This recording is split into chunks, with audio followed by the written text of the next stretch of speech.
As Mohammed bin Salman faces mounting pressure over Houthi attacks, Donald Trump is pushing a nuclear deal with Saudi Arabia that could carry dangerous consequences for the region.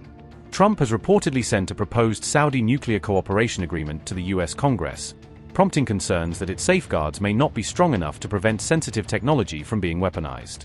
Opponents argue that the proposed deal could leave the door open for Saudi Arabia to quietly develop the capability needed for nuclear weapons, even if the agreement is formally presented as a civilian energy arrangement. In his push for Israel-Saudi normalization, Trump is being accused of taking a major strategic risk that could trigger a wider nuclear arms race across the already volatile Middle East. Critics also question why Trump is confronting Iran over its nuclear program while allegedly offering Mohammed bin Salman an arrangement that could put similar nuclear capabilities within Saudi reach. The U.S. president has sent to the Congress a proposed civil nuclear cooperation agreement with Saudi Arabia, opening a formal review of the controversial pact.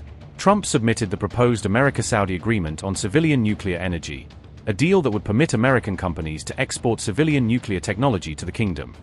Reuters reported the development on August 25, citing an unnamed U.S. administration official familiar with the agreement and its transmission to Congress. The pact was reached in July 2026 and is designed to allow U.S. firms to supply Saudi Arabia with civilian nuclear technology under long-term cooperation framework. Critics of the proposed agreement have raised concerns that its safeguards may not be sufficient to prevent civilian nuclear work from being diverted toward a potential weapons capability. The deal does not impose a permanent ban on Saudi uranium enrichment or on the reprocessing of spent nuclear fuel, according to critics and non-proliferation advocates. Critics argue that uranium enrichment and the reprocessing of nuclear waste are two possible routes through which a state could obtain materials relevant to nuclear weapons production.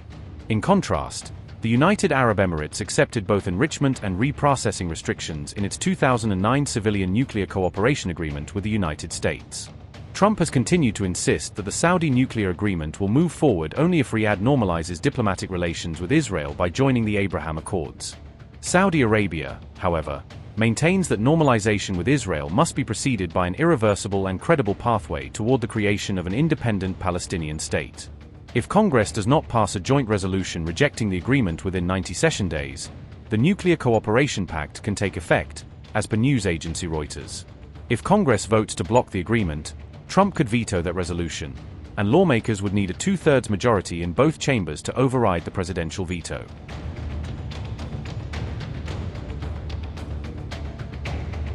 Houthi Deputy Foreign Minister Abdulwahid Abu Raz issued a warning to Middle Eastern countries on August 24, urging them not to assist with enforcing U.S. sanctions against Iran.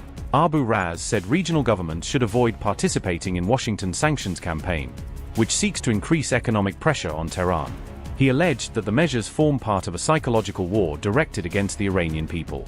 The Houthi official further claimed that the United States adopted sanctions after the failure of its military option against Iran. Abu Raz warned that countries across the region should not become instruments for enforcing what he described as unjust U.S. measures against Tehran. His remarks came as Iranian officials also dismissed and mocked President Donald Trump's new sanctions drive against Iran. Iran's parliament speaker dismissed U.S. threats to punish Tehran's trade partners, saying the warnings would not force countries to abandon Iran. Mohammad Bagher Ghalibaf said Iran's trading partners had privately assured Tehran that they would not be deterred by Washington sanctions threats. Ghalibaf claimed the U.S. economy had already suffered from more than 6 months of pressure against Iran and could not sustain further restrictions. Mohammad Bagher Ghalibaf said, and I quote, "Americans know that no one buys their bombast. The United States is not in an economic position to further restrict its relations with other countries. Iran's trading partners, both in the media and through messages sent to us, have made it clear that they don't take these statements into account anywhere." Unquote. Iranian government spokesperson Fatma Mohajirani acknowledged that the latest economic pressure was creating serious difficulties inside the country. Mohajirani said the government and President Masoud Pezeshkian would guide Iran through the latest round of economic pressure. She said Tehran would rely on what she described as wisdom and resolve, while maintaining national unity against U.S. pressure. They have made every effort during this period. They have tried to test the resolve of the Iranian people and the country's officials, and they have failed every time. Apparently, they have now decided to try another failure. We have long been expecting these days and were well aware of the plans they had. The government has a 2-year plan and is fully prepared and has been prepared for these developments. The people have genuinely suffered a great deal. We fully understand that. We fully understand the inflation that has been imposed on the people and the measures they have taken since last year. It is not at all the case that we say these actions have had no impact. We see ourselves as sharing the people's hardship, and we understand what inflation means. We understand what currency pressure means. We understand what shortages mean. But the government's entire effort has been to prevent their desperate attempts to cut off our financial and trade lifelines. Naturally, they want to wage economic terrorism against us, and we have our own tools as well. We know how to play this game. This time, they should not think our response will be purely defensive and that we will only defend ourselves. They should also expect us to go on the offensive. The era of a unipolar world is over. As you have seen, 2 of the world's major countries rejected these new sanctions and this new plan, and refused to go along with them. We are almost certain that many other countries, whether officially or unofficially, will also refuse to accept them, and, God willing, they will fail. Today, at President Trump's direction, the United States Treasury has begun Operation Economic Outcast, an unprecedented campaign against the Islamic Republic of Iran and its enablers. In the Second World War, D-Day marked the historic beginning of a campaign with our allies to target and drive the enemy from its positions, including those in third countries. Today, in that same spirit, we are launching an economic onslaught against Iran's financial connections around the globe.